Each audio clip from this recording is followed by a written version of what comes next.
नमस्कार दोस्तों, हम लोग ये हिंदी साहित्य के इतिहास को देखेंगे।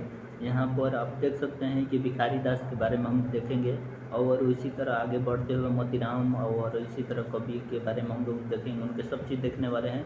रचना, जन्म स्थान और उनके गुरु और उनकी मृत्यु, ये सभी देखने वाले हैं। तो हम चलते हैं अपने क्वेश्चन की तरफ। अपना IIT चैनल को सब्सक्राइब कर लीजिएगा इसी तरह महत्वपूर्ण क्वेश्चन पाने के लिए। यहाँ पर आप देख सकते हैं कि भिखारी दास का जन्म के बारे में अगर देखा जाए तो अज्ञात है। इनको मालूम नहीं है कि भिखारी दास का जन्म कब हुआ था। तो हम लोग क्या करेंगे, इसके बाद जन्म अगर अज्ञात है तो उनका स्थान भी क्या हो जाएंगे, उसको स्थान को भी टोना पड़ेगा। तो ये याद करने का ट्रिक है, टोना पड़ेगा मतलब तो टयोगा गांव हो जाएगा। कौन सा गांव हो जाएगा, तो टयोगा गांव हो जाएगा और ये प्रतापगढ़ ज़िले में है। उसके बाद से इनको मान लीजिए कि अगर मृत्यु हो जाएगा तो हम लोग क्या करेंगे, रोएंगे ना, तो रोहतास बिहार से संबंधित हो जाएगा। ये क्या हो जाएगा, ये रोहतास बिहार से संबंधित हो जाएगा। हाँ, उसके बाद से हम आगे चलेंगे आगे क्वेश्चन पर। और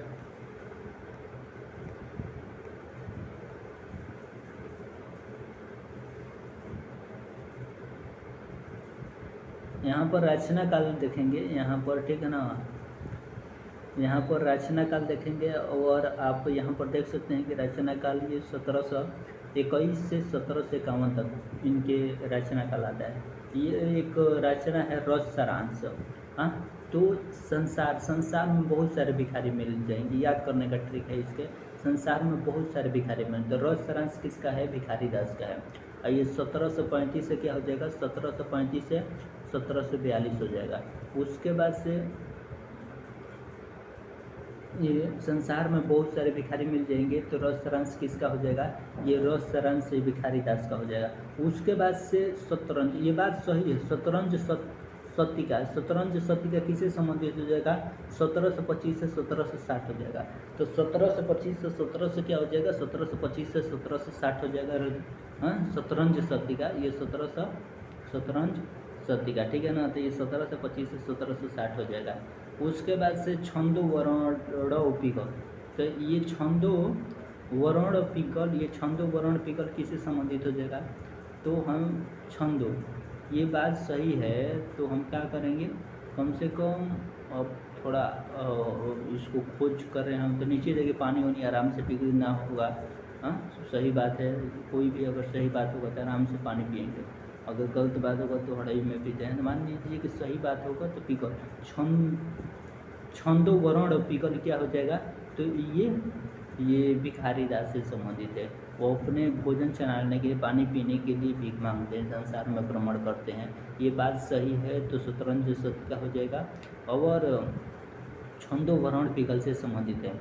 और काव्य, ये काव्य जो हो जाएगा ना, काव्य निर्णय, ये क्या हो जाएगा, काव्य, ये निर्णय सही है। ये उन लोगों को क्या हो जाएगा, अब ये निर्णय सही है तो काव्य निर्णय भी किसका हो जाएगा, भिखारी दास से संबंधित हो जाएगा। एक बार इसको और हम देख रहे हैं, जैसे संसार में बहुत सारे भिखारी मिल जाएंगे, तो रस सारांश हो जाएगा। ये बात सही है, तो शतरंज सती का हो जाएगा। उसके बाद तो बात सही है, माने कि खाने पीने के लिए वो लोग भीख मांगते हैं, तो छंदो वर्ण पिंगल हो जाएगा। उसके बाद से काव्य निर्णय, ये निर्णय उन लोग का क्या हो जाएगा, ये निर्णय उनके लिए ये सही हो जाएगा। ये मुझे विश्वास होगा कि आपको याद होगा। उसके बाद से हम आगे कुछ है, उसके बाद से आगे चलते हैं। और यहाँ पर देख सकते हैं, यहाँ पर हम काव्य निर्णय तक ले देख लिए थे। काव्य निर्णय जो कर लेंगे, हाँ हाँ, तो काव्य निर्णय करेंगे तो निश्चित है कि जब काव्य निर्णय, जब खाना पीना जब सब चीज़ हो जाता है ना, सब चीज़ का पूर्ति होता है, तो लोग अब श्रृंगार करने लगते हैं, श्रृंगार पर आ जाते हैं। हम भिखारी लोग भी अब श्रृंगार की तरफ आ जाएंगे। मान लें कि जब किसी भी चीज़ का अगर आवश्यकता की पूर्ति हो जाएगा ना, तो लोग अब श्रृंगार करने लगते हैं, तो श्रृंगार निर्णय आ जाता है। तो श्रृंगार निर्णय किसका हो जाएगा, ये भिखारियों का श्रृंगार निर्णय उसके बाद से आ जाएगा। ठीक है, ये शब्द नाम प्रकाश, ये शब्द नाम प्रकाश, ये कहाँ हो जाएगा, तो ये याद रखिएगा कि 1750 ईस्वी में श्रृंगार निर्णय हो जाएगा। 50 के उम्र में भी लोग श्रृंगार करते हैं, ठीक है ना, 50 वर्ष की उम्र में, क्योंकि लोग कहते हैं कि मन नहीं बढ़ाता है, इसलिए 50 वर्ष की उम्र में तो श्रृंगार करते हैं, तो 1750 हो जाएगा। उसके बाद से शब्द नाम प्रकाश, ये शब्द नाम प्रकाश किससे संबंधित, शब्द कोश से संबंधित हो जाएगा। हाँ, शब्द नाम प्रकाश ये क्या हो जाएगा, तो शब्द नाम प्रकाश शब्द कोश से संबंधित हो जाएगा और 1738 हो जाएगा। क्या हो जाएगा ये 1738। ये शब्द सही है कि उसके बाद से क्या करने लगते हैं, वो श्रृंगार करने लगते हैं, श्रृंगार के निर्णय लेने लगते हैं, ये शब्द सही है, शब्द नाम प्रकाश। उसके बाद से यहाँ पर कह रहा है कि विष्णु पुराण भाष्य, तो यहाँ पर विष्णु पुराण भाष्य, ये हम लोग को विष्णु पुराण में भी देखने को मिल जाएगा, ठीक है ना। तो ये विष्णु पुराण भाष्य भी हो जाएगा, किसे, ये भिखारी से संबंधित हो जाएगा। भिखारी हर जगह मिल जाएगी, विष्णु पुराण से लेकर वर्तमान में जो भी रचना है वहाँ पर वर्तमान समय तक, चाहे विष्णु पुराण का समय हो चाहे वर्तमान समय हो, आधुनिक युग का समय हो, वो भिखारी मिल जाएंगे। रस सारांश, ये रस सारांश तो हम लोग याद किए हुए हैं कि रस संसार में बहुत सारे भिखारी हैं, तो रस सारांश हो जाएगा। उसी के बारे में थोड़े थोड़े इसको व्याख्या के तौर पर इसको दिया गया है, उसके हम लोग देखेंगे। कह रहा है कि रस सारांश, रस संबंधित इनकी रचना है, इनमें से नायक नायिका का विस्तार से विवेचन मिलता है। इनके संक्षिप्त संस्करण का नाम तेरिज रस संसार है। तो इनके बता दीजिएगा कि अगर पूछेगा ना कि इनके संक्षिप्त संस्करण का नाम क्या हो जाएगा, तेरिज रस सारांश हो जाएगा। तो ये रस सारांश किसकी रचना है, तो भिखारी दास में, संसार में बहुत सारे भिखारी मिल जाएंगे, ठीक है ना। ये नायक नायिका के विस्तार से विवेचन किया गया है, संक्षिप्त संस्करण का नाम तेरिज रस सारांश है। उसके बाद सब काव्य निर्णय पर जाएंगे। काव्य कह रहे हैं कि यहाँ पर काव्य निर्णय से संबंधित हम लोग देखेंगे क्वेश्चन। यहाँ पर देखिए काव्य निर्णय, काव्य निर्णय, तो ये हम लोग काव्य निर्णय लेते हैं, ठीक है ना। उसके बाद से कह रहा है कि प्रतापगढ़ के सोमवंशी राजा पृथ्वीराज के भाई ये हिंदूपति सिंह के आश्रय काल के रचित यह रचना है। तो इससे क्या लगता है, ये उनके समय में वह आश्रय रहा करते थे, तो ये इनके कौन, पृथ्वीराज के भाई थे, हिंदूपति के आश्रय काल की रचना है। कौन सी, पूछ देगा कि कौन सी, हिंदूपति सिंह के आश्रय काल की रचना है, तो काव्य निर्णय, ठीक है ना। तो काव्य निर्णय याद रखिएगा, हिंदूपति सिंह के आश्रय कवि की ये रचनाएँ हैं। उसके बाद से यहाँ पर देख सकते हैं श्रृंगार निर्णय। श्रृंगार निर्णय के बारे में हम लोग देखेंगे।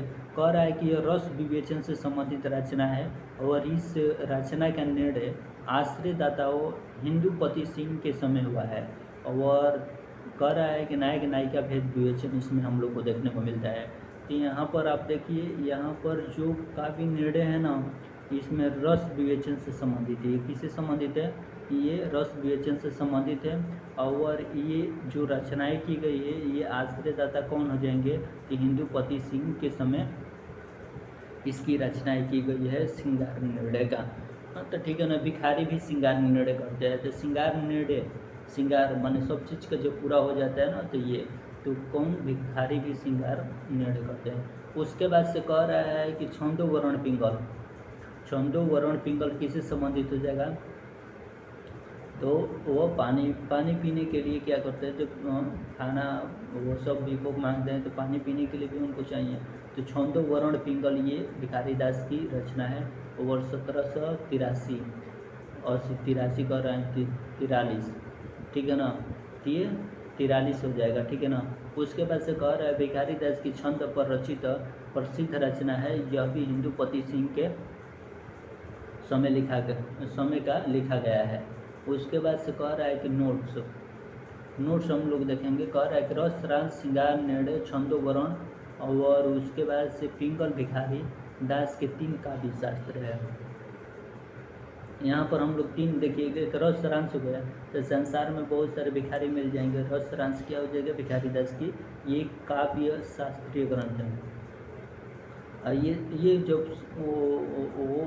वो लोग श्रृंगार भी करते हैं। श्रृंगार का निर्णय जो सब चीज़ का पूरा हो जाता है ना, किसी भी व्यक्ति का जब सब चीज़ का पूरा हो जाता है तो श्रृंगार करने लगता है। तो भिखारी लोग को भी सब चीज़ का पूरा हो जाएगा तो श्रृंगार करने लगते हैं। तो श्रृंगार निर्णय भिखारी दास का यह क्या हो जाएगा? काव्य शास्त्रीय ग्रंथ हो जाएगा। उसके बाद से छंदो वर्ण पिंगल, हाँ, तो वो तो जो वो भीख मांगेंगे और श्रद्धा के पूर्व तो पानी उनी पियेंगे ना, तो छंदो वर्ण पिंगल ये भिखारी दास से संबंधित हो जाएगा। छंदो वर्ण पिंगल भिखारी दास से संबंधित हो जाएगा। इनकी तीन काव्य शास्त्रीय ग्रंथ है। ये क्वेश्चन अच्छा लग रहा है तो इस चैनल को जरूर सब्सक्राइब कीजिएगा इसी तरह महत्वपूर्ण क्वेश्चन पाने के लिए।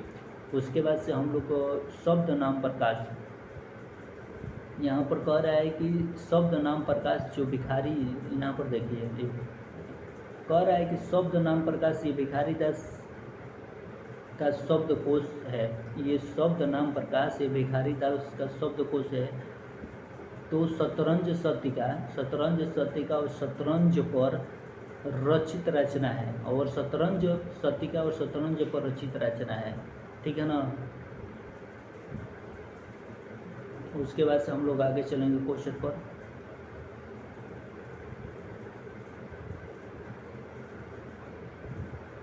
कह रहा है कि भिखारी दास आचार्य और कवि दोनों थे। भिखारी दास क्या थे? तो भिखारी दास आचार्य और कवि क्या थे? ये भिखारी दास आचार्य और कवि दोनों थे। शुक्ला जी ने उन्हें आचार्य से अधिक कवि माना है।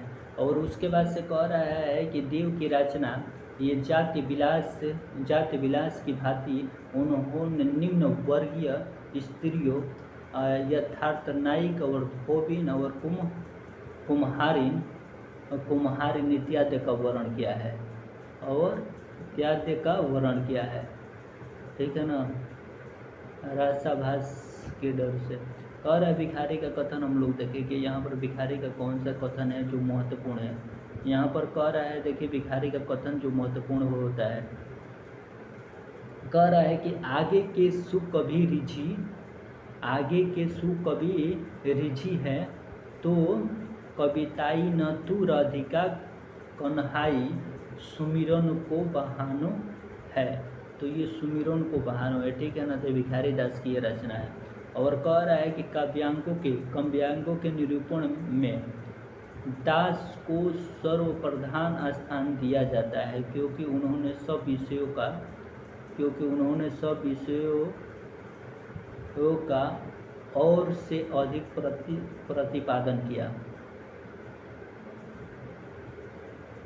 एक बार इनकी देखा जाए शुक्ला जी उनके बारे में क्या कह रहे हैं कि काव्यांगों के निरूपण में दास को सर्वप्रधान स्थान दिया गया है, और क्योंकि उन्होंने सब विषयों का और से अधिक प्रतिपादन किया।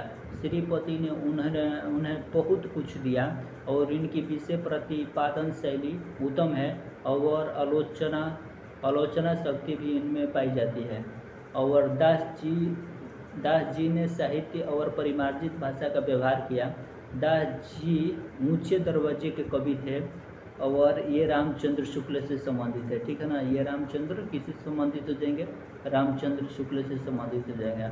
उसके बाद से कह रहा है भिखारी दास, यहाँ पर भिखारी दास देव की अपेक्षा अधिक रस विवेक था, और इनकी रचना कला पक्ष में स्वयं और भाव पक्ष में रंगड़ी है। और विशुद्ध काव्य के अतिरिक्त उन्होंने नीति की सूक्तियों भी बहुत सी कही है, और जिनमें उक्ति वैचित्र्य अपेक्षित होता है। रामचंद्र शुक्ल का ये कथन है, ये रामचंद्र शुक्ल का कथन है। भिखारी दास में देव की अपेक्षा अधिक रस विवेक था। इनकी रचना कला पक्ष में संयंत भाव पक्ष और रजंत रंगड़ी है। विशुद्ध काव्य के अतिरिक्त उन्होंने नीति की सूक्तियों की बहुत सी कही, और इनमें उक्ति वैचित्र्य अपेक्षित होता है। रामचंद्र शुक्ल से संबंधित है। और यहाँ पर मतीराम से संबंधित हो जाएगा। मतीराम का जन्म और मृत्यु मतभेद के बारे में हम लोग जानेंगे, और पिता का नाम विश्वनाथ त्रिपाठी है। यहाँ पर क्या हो जाएगा, ये मतीराम से संबंधित हो जाएगा। इनका जन्म मृत्यु यहाँ पर जन्म मृत्यु मतभेद से संबंधित पिता का नाम यहाँ पर हम देख सकते हैं कि विश्वनाथ त्रिपाठी है। यहाँ पर भी मतभेद है, क्या मोतीराम के ये जन्म और मृत्यु यहाँ पर दोनों में मतभेद है, पर इनके पिता का नाम हम लोग को देखने को मिलता है, क्या हो जाएगा, विश्वनाथ त्रिपाठी।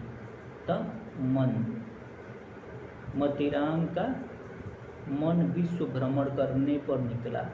हाँ, तो इसीलिए उनका ना जन्म मालूम हुआ और न मृत्यु मालूम हुआ, पर उनके पिता का नाम विश्वनाथ त्रिपाठी मालूम हुआ। विश्व भ्रमण के नहीं, मोतीराम के पिता नाम विश्व भ्रमण पढ़ने का विश्वनाथ त्रिपाठी हो जाएंगे। उसके बाद से यहाँ पर हम देख लेंगे मोतीराम से संबंधित कुछ कह रहा है कि मोतीराम आचार्य और कवि चिंतामणि त्रिपाठी भूषण के भाई थे। ये चिंतामणि ये भूषण के भाई थे और उनका उल्लेख वंश भास्कर और तजकरिये सर्व आजाद हिंद में हुआ है, ठीक है ना। और जन्म 16 से क्या हो जाएगा, 1617 ईस्वी में टिकवापुर जिला कानपुर में हुआ है। उसके बाद से कह रहा है कि फूल मंजरी 1621 से 60 दोहे, प्रत्येक दोहे में एक फूल का वर्णन किया गया है। कह रहा है कि फूल मंजरी 1921 से 60 दोहे, प्रत्येक दोहे में एक फूल का वर्णन किया गया है। ये मोतीराम फूल मंजरी क्या हो जाएगा, मन क्या है, मन एक फूल है। हाँ, तो मोतीराम का ये फूल मंजरी हो जाएगा, 16 से 21 ईस्वी में लिखा गया है। तो फूल क्या होता है, मन क्या है, मन एक फूल है। तो फूल मंजरी मोतीराम की रचना हो जाएगी, जिसमें 60 दोहे, प्रत्येक दोहे में एक फूल का वर्णन किया गया है। तो ये मन अगर क्या हो जाएगा, फूल होगा तो हम लोग क्या करेंगे, रस लेंगे ना। हाँ, तो अपने मन से क्या लेंगे, मन से रस लेते हैं हम अपने मन से। तो मोतीराम की रचना रस राज किसकी हो जाएगी, ये मोतीराम की रचना हो जाएगी और 1663 से हो जाएगा। उसके ललित, और इसी में हम लाल गुलाल हो जाते हैं, रस लेते हैं ना, तो इसी में हम लाल गुलाल हो जाते हैं। तो ललित ललाम ये तो मन इतने में लाल गुलाल हो जाता है। तो ललित ललाम किससे संबंधित हो जाएगा, तो ललित ललाम ये मोतीराम से संबंधित हो जाएगा, ठीक है। और उसके बाद से ललित ललाम हो जाएगा 1663 में। अलंकार पंचशतिका किससे संबंधित है, अलंकार पंचशतिका किससे संबंधित है, तो यहाँ पर देख सकते हैं अलंकार पंचशतिका 1630 ईस्वी से संबंधित है। अलंकार पंचशतिका किससे संबंधित है, तो 1690 ईस्वी से संबंधित है। तो अलंकार पंचाशिका, तो अलंकार पंचाशिका किससे संबंधित हो जाएगा, अलंकार पंचाशिका। तो निश्चित है कि हम लोग क्या करेंगे,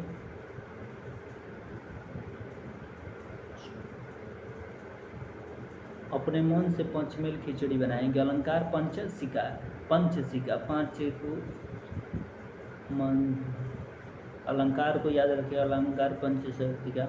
अब मोतीराम, यहाँ पर मोतीराम की क्या होगा, मोतीराम सतसई, इन्होंने के सिमिलर हो जाएगा, मोतीराम सतसई हो जाएगा, जो 1683 ईस्वी से संबंधित हो जाएगा। उसके बाद से वृत्त कौमुदी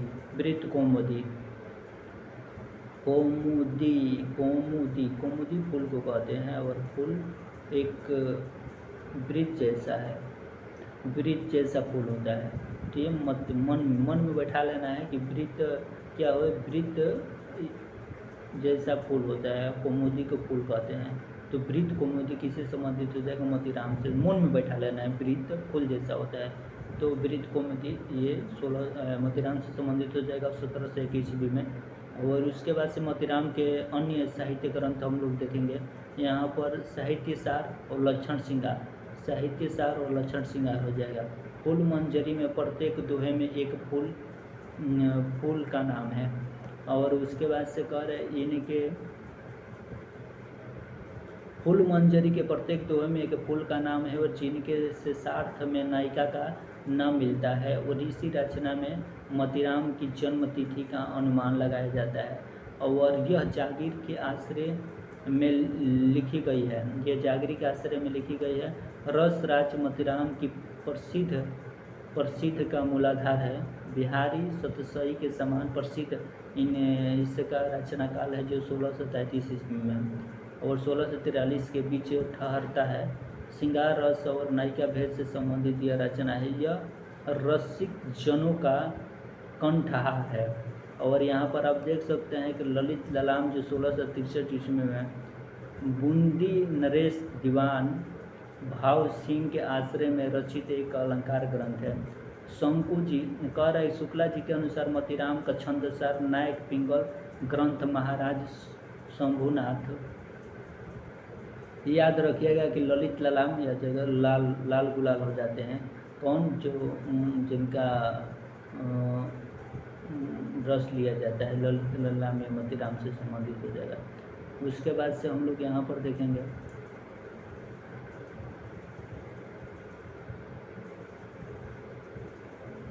कह रहा है, यहाँ पर देखिए यहाँ से कह रहा है कि मोतीराम सतसई में दोहा और सरसता में बिहारी के दोहे का समान है। और यहाँ पर 1683 ईस्वी के आसपास बिहारी सतसई की प्रेरणा पर मोतीराम सतसई का संकलन किन्हीं भूप गोपनाथ के लिए की गई है। यहाँ पर महत्वपूर्ण हम कथन देखेंगे। कह रहा है कि रीतिकाल के प्रतिनिधित कवियों में पद्माकर को छोड़कर अन्य और किसी कवि में मोतीराम की सी चलती भाषा और सरल व्यंजन नहीं मिलती है। ये शुक्ला जी का कथन है। शुक्ला जी के कथन को ध्यान से रखिएगा, कम से कम 2-3 कथन शुक्ला जी से पूछेगा। कह रहा है कि ये मोतीराम में देखिए कह रीतिकाल के प्रतिनिधित्व कवियों में पद्माकर को छोड़कर और किसी कवि ने मोतीराम की किसी चलती भाषा और सरल व्यंजना नहीं मिलती है। तो ये रामचंद्र शुक्ल की है। पद्माकर को छोड़कर आएगा मोतीराम के विषय में, तो हमें किस पर टिक लगा देना है, रामचंद्र शुक्ल का ये कथन है। उसके बाद से कह रहा है कि नायिका के विरह ताप को लेकर बिहारी के समान इन्होंने मजाक नहीं किया। तो इनके भाव मजाक पे वो व्यापारों की श्रृंखला सिपी और सरस है। बिहारी के समान चक्रधार नहीं है। तो बिहारी के समान चक्रधार नहीं है। नायिका के विरह ताप को लेकर बिहारी के समान उन्होंने मजाक नहीं किया।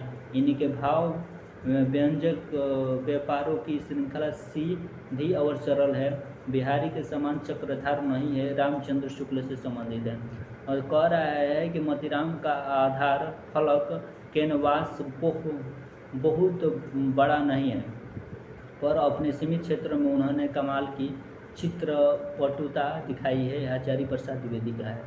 कह रहा है कि मोतीराम का आधार फलक कैनवास बहुत बड़ा नहीं है, पर अपने सीमित क्षेत्रों में उन्होंने कमाल की चित्रपटु दिखाई है। तो सीमित क्षेत्र में चित्रपटु दिखाई है, तो ये आचार्य प्रसाद द्विवेदी से संबंधित हो जाएगा। उसके बाद से कह रहा है कि रीति ग्रंथ वाले कवियों में इस प्रकार की स्वच्छ चलती और स्वाभाविक भाषा कम कवियों में मिलती है। मोतीराम किसी रस स्निग्ध और प्रसादपूर्ण भाषा रीति का अनुसरण करने वाले में बहुत ही कम मिलती है। रामचंद्र शुक्ल का यह कथन है। भाषा के समान ही मोतीराम के न तो भाव कृत्रिम है और न ही उनके व्यंजन व्यवहार और चेष्टा है। भावनाओं के आसपास पर चढ़ने और दूर की कौड़ी लाने के फेर में ये नहीं पड़े हैं। इनका सच्चा कवि हृदय है। रामचंद्र शुक्ल से संबंधित है। यहाँ का इसको बाद से हम लोग देव के बारे में अध्ययन करेंगे। तो देव का जन्म यहाँ पर 1730 में संवत 1673 में हुआ था। आप नए हैं तो इस चैनल को सब्सक्राइब कर लीजिएगा इसी तरह महत्वपूर्ण क्वेश्चन पाने के लिए। जय हिंद, जय भारत।